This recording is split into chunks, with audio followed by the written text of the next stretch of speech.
الحمدللہ وحدہ والصلاۃ والسلام علی من لا نبی بعدہ اما بعد فاعوذ باللہ من الشیطان الرجیم بسم اللہ الرحمن الرحیم اذا جاءک المنافقون قالوا نشهد انک لرسول اللہ واللہ یعلم انک لرسول واللہ یشہد ان المنافقین لکاذبون۔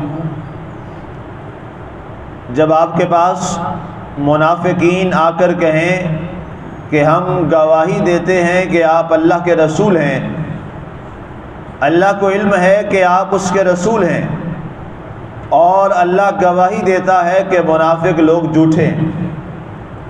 آج ہماری سورہ المنافقون کی آیت مبارکہ نمبر 1 کی تلاوت و ترجمہ کا شرف نصیب ہوا۔ سامعین، سورہ منافقون یہ مدنی سورہ مبارکہ ہے، اور مصحف شریف قرآن پاک کی ترتیب توقیفی کے مطابق اس کا جو نمبر ہے وہ 63واں ہے، 63، اور نزول کے اعتبار سے اس کا جو نمبر ہے وہ 104 ہے، اور اس کی ٹوٹل آیات 11 اور 2 رکوع ہیں، جو ہمارا اس کا ترجمہ اور تفسیر کا سفر ہوگا۔ رب ذوالجلال نے یہاں پر منافقوں کے بارے میں چونکہ ذکر فرمایا اور اس کا آغاز بھی منافقین کے حوالہ سے ہو رہا ہے، تو اس بنیاد پر اس سورہ مبارکہ کا نام سورہ منافقون ہے۔ سب سے پہلے یہ جاننا ضروری ہے کہ منافق کسے کہا جاتا ہے۔ منافق یہ عربی زبان کا لفظ ہے، اور یہ نفقن سے نکلا ہے، نون فا قاف۔ نفقن کہتے ہیں زمین کے اندر سرنگ بنانا یا راستہ بنانا۔ عربی زبان میں وہ جو زمین کے نیچے سرنگ بنائی جاتی ہے اسے نفقن کہا جاتا ہے، اور المنجد میں اس کی وضاحت یہ ہے، جو لغت کی بہت معتبر کتاب ہے المنجد عربی اردو کی، اس میں اس کی وضاحت ہے کہ ایسی سرنگ جس میں ایک طرف سے داخل ہوا جائے اور دوسری طرف سے نکل جائے تو اس کو بھی نفقن کہا جاتا ہے۔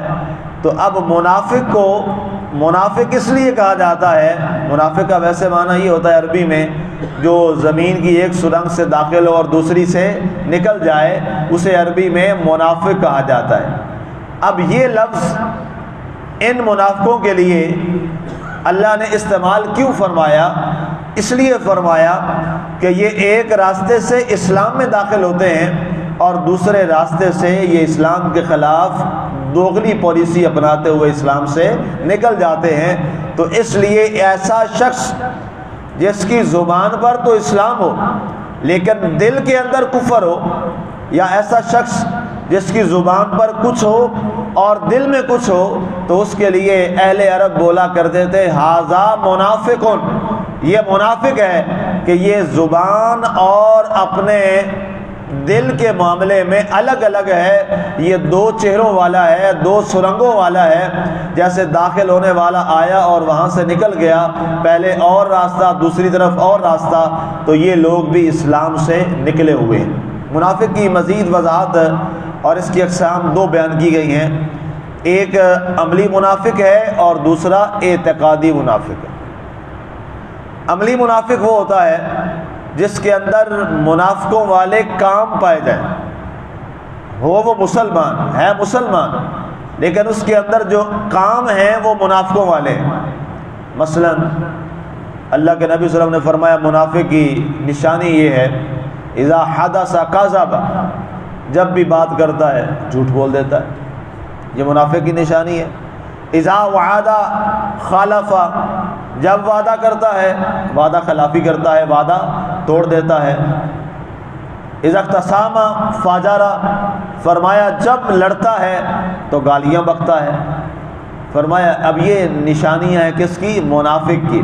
جس میں یہ علامات پائی جائیں، جس کے اندر یہ رویے پائے جائیں، تو اسے کہا جاتا ہے عملی منافق۔ یہ مسلمان تو ہے، کلمہ گو تو ہے، لیکن عملی منافق ہے۔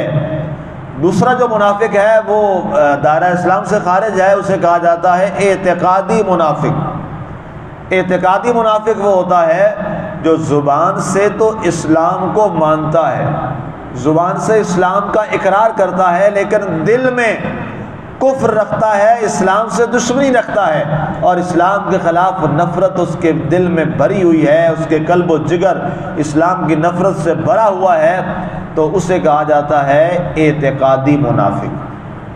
اب یہاں جو بات ہو رہی ہے یہ اعتقادی منافقوں کی بات ہو رہی ہے۔ یہ وہ لوگ تھے جو اسلام کا نام لیتے تھے اور اللہ کے نبی صلی اللہ علیہ وآلہ وسلم کا کلمہ بھی پڑھتے تھے، لیکن دل میں اسلام کے خلاف نفرت بھری ہوئی تھی۔ اذا جاءک المنافقون، یہ خاص طور پہ عبداللہ ابن ابی جو تھا، جو رئیس المنافقین جسے کہا جاتا ہے، منافقوں کا سردار، اس کے بارے میں یہ آیت مبارکہ نازل ہوئی۔ واقعہ کچھ یوں ہے، حضرت اسامہ بن زید رضی اللہ تعالیٰ عنہ روایت کرتے ہیں کہ ایک دن ہم سرکار دو عالم صلی اللہ علیہ وآلہ وسلم کے ساتھ کہیں جا رہے تھے، سرکار اپنے دراز گوش پر سوار تھے، تو ہم غزوہ بدر کے لیے جا رہے تھے، تو اس سے پہلے حضور علیہ الصلوۃ والسلام نے فرمایا کہ سعد بن عبادہ رضی اللہ تعالیٰ عنہ، ایک صحابی رسول ہے بڑے سرکار کے پیارے، وہ بیمار تھے، تو سرکار نے فرمایا ان کی بیمار پرسی کرتے چلے جاتے۔ تو کہتے ہیں جب جانے لگے تو راستے میں عبداللہ ابن ابی یہ اپنی محفل سجا کے بیٹھا تھا، وہاں پہ سارے لوگ موجود تھے، یہودی بھی تھے، مشرک بھی تھے، مسلمان بھی تھے، اور یہ عبداللہ ابن ابی اور اس کے حواری لوگ جو ہیں وہ بھی بیٹھے ہوئے تھے۔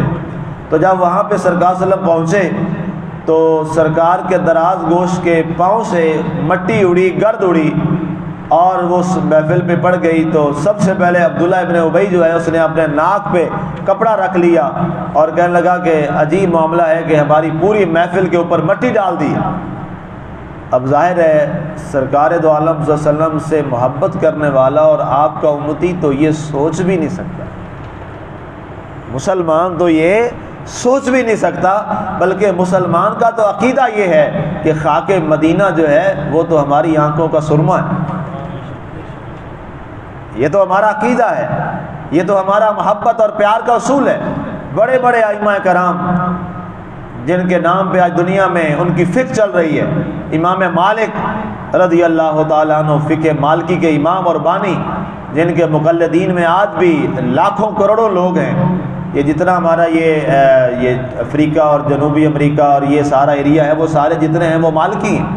ایک بہت بڑے ممالک کی تعداد جو ہے وہ مالکی ہے۔ ایون مکہ مکرمہ شریف میں، مدینہ منورہ میں ایک بہت بڑی تعداد جو ہے وہ فقہ مالکی پہ چل رہی ہے اس وقت بھی۔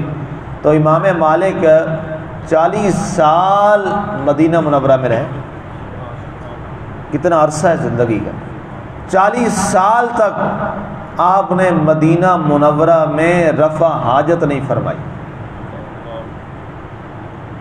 40 سال مدینہ منورہ کی حدود میں آپ نے جوتا نہیں پہنا، اور اس وجہ سے آپ بڑے کمزور ہو گئے، آپ بہت کم کھاتے، بہت کم پیتے۔ لوگوں نے کہا وجہ کیا ہے؟ آپ نے فرمایا مجھے حدود مدینہ منورہ سے باہر جانا پڑتا ہے رفع حاجت کے لیے، تو میں کہتا ہوں جتنا کم کھاؤں گا، کم پیوں گا، اتنا مجھے پورے دن میں ایک دفعہ جانا پڑے گا، اور مجھے جانا مشکل ہوتا ہے کیونکہ سفر بہت زیادہ ہے۔ اور لوگوں نے کہا جی لوگ تو سارے یہاں رفع حاجت کرتے ہیں، بیت الخلاء موجود ہے۔ تو آپ نے عرض کیا میرا ایمان اور میرا عقیدہ یہ برداشت نہیں کرتا۔ اہل محبت کی تو یہ نشانی ہے۔ اور امام مالک سے پوچھا گیا کہ آپ جوتا کیوں نہیں پہنتے؟ آپ نے فرمایا یہ مدینہ منورہ کا وہ علاقہ ہے جہاں میرے محبوب صلی اللہ علیہ وسلم چلا کرتے تھے، آپ یہاں سے گزرا کرتے تھے، مبادا ایسی جگہ نہ آئے جہاں پہ میرے آقا کا قدم لگا ہو، میرا جوتا اس کے اوپر آ جائے۔ یہ تو ادب کی باتیں ہیں نا جی، ادب پہلا کرینہ ہے محبت کے کرینوں میں۔ اقبال نے کہا تھا خاموش ہے دل بری محفل میں چلانا نہیں اچھا، ادب پہلا کرینہ ہے محبت کے کرینوں میں۔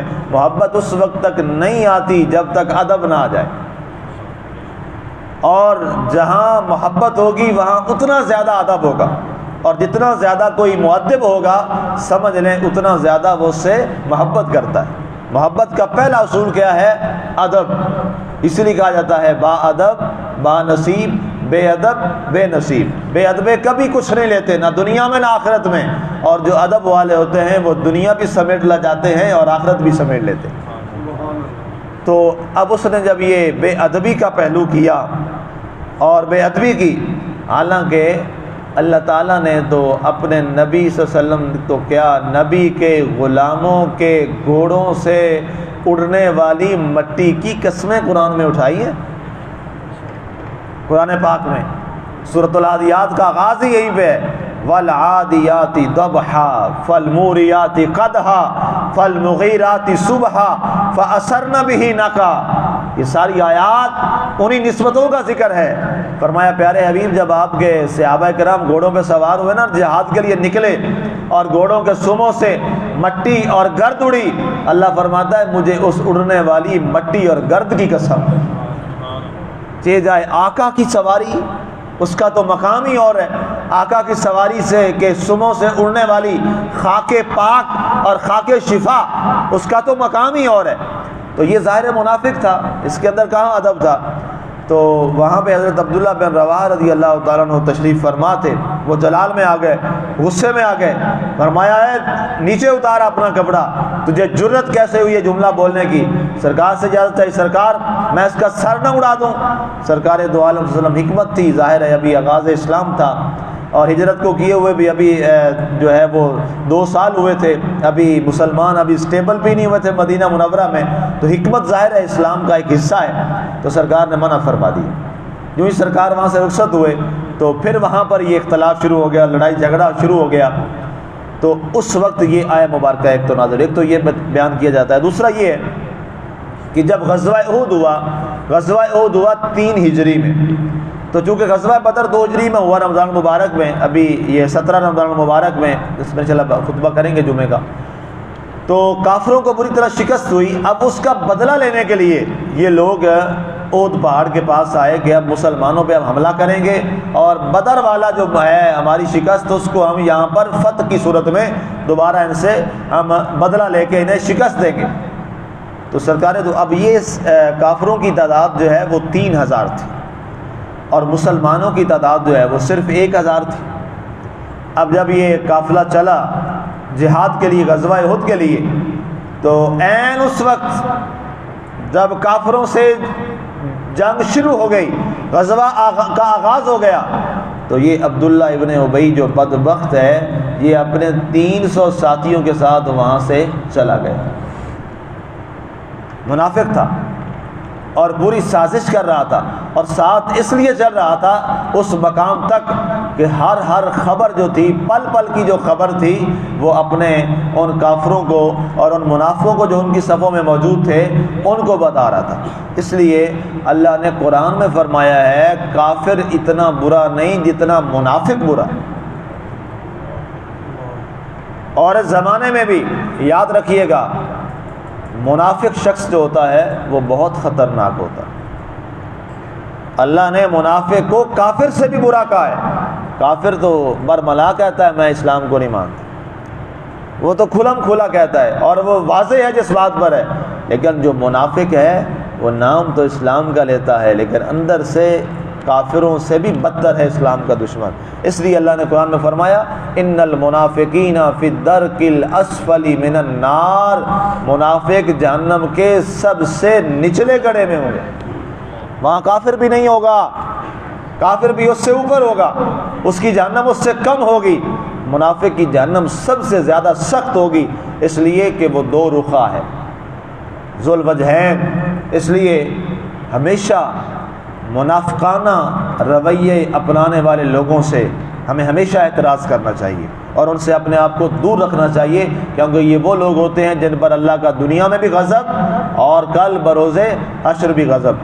تو اس پر اللہ نے فرمایا اذا جاءک المنافقون، پیارے حبیب جب یہ منافق آپ کے پاس آتے ہیں، قالوا کیا کہتے ہیں، نشہد ہم گواہی دیتے ہیں، انک لرسول اللہ کہ آپ اللہ کے رسول ہیں، آگے گواہی دیتے ہیں، مانتے ہیں آپ اللہ کے رسول ہیں، واللہ یعلم انک لرسول، اللہ فرماتا ہے پیارے حبیب ہمیں معلوم ہے آپ اللہ کے رسول ہیں، لیکن یہ جو کہہ رہے ہیں یہ بدبخت زبان سے تو کہہ رہے ہیں، دل سے تسلیم نہیں کر رہے، دل سے یہ بات مان نہیں رہے۔ واللہ یشہد، پیارے حبیب آپ اللہ کی گواہی بھی سن لیجیے، اللہ کیا گواہی دے رہا ہے، ان المنافقین لکاذبون، بے شک منافق جھوٹے، یہ جو بات کر رہے ہیں یہ جھوٹ بول رہے ہیں اور منافقت کر رہے ہیں، اور ان کی منافقت قرآن پاک سورہ انفال میں پیچھے اس کا درس گزر چکا ہے، وہاں بھی اور سورہ احزاب میں بھی ایک چھوٹا سا اس کا مضمون آیا تھا، وہاں میں نے بیان کیا تھا۔ سورہ انفال میں اس کی بڑی تفصیلی وضاحت تھی کہ یہ ایسے بدبخت ہیں کہ جب انہیں جہاد کے لیے بلایا جاتا تھا تو یہ کیا کہتے تھے، بہانے کرتے تھے، ہمارے گھر کوئی نہیں ہے جی، ہمارے گھر پیچھے اکیلے رہ جائیں گے، ان بیوتنا عورا وما ہی بعورۃ، قرآن کہتا ہے، انہوں نے کہا ہمارے گھر کھلے پڑے ہیں اور ان کا کوئی نگران کر نہیں ہے یہاں پہ۔ اللہ فرماتا ہے پیارے حبیب جھوٹ بول رہے ہیں، ایسا نہیں ہے، ان کے گھروں میں سارے ہیں، یہ صرف منافق ہیں، آپ کے ساتھ کھڑے نہیں ہونا چاہتے۔ تو آج بھی جو شخص مشکل میں آپ کا ساتھ چھوڑ جائے سمجھ لیں وہ منافق ہے، وہ آپ کا حقیقی دوست نہیں ہے۔ حقیقی شخص آپ کے ساتھ وہی ہوگا اور آپ کا مخلص وہ ہوگا جو دکھ کی گھڑی میں، سکھ میں تو سارے ساتھ ہوتے ہیں، اصل وہ ہوتا ہے جو دکھ کی گھڑی میں آپ کے ساتھ کھڑا ہو۔ تو یہ منافقوں کے بارے میں جو سب سے بڑی نشانی اللہ کے رسول نے بتائی، اللہ نے بتائی، وہ کیا ہے؟ وہ جھوٹا ہوگا، کبھی سچ نہیں بولے گا۔ اللہ تعالیٰ کی ذات ہمیں ہر قسم کے جھوٹ سے بچائے، اللہ تعالیٰ ہمیں وعدہ خلافیوں سے بچائے، اللہ تعالیٰ کی ذات ہمیں گالم گلوچ سے بچائے، یہ منافقوں کی نشانیاں ہیں، اور اللہ تعالیٰ ہمیں امانتوں کی حفاظت کی توفیق عطا فرمائے اور ہر قسم کی خیانت سے محفوظ رکھے۔ آمین۔ وما علینا الا البلاغ المبین۔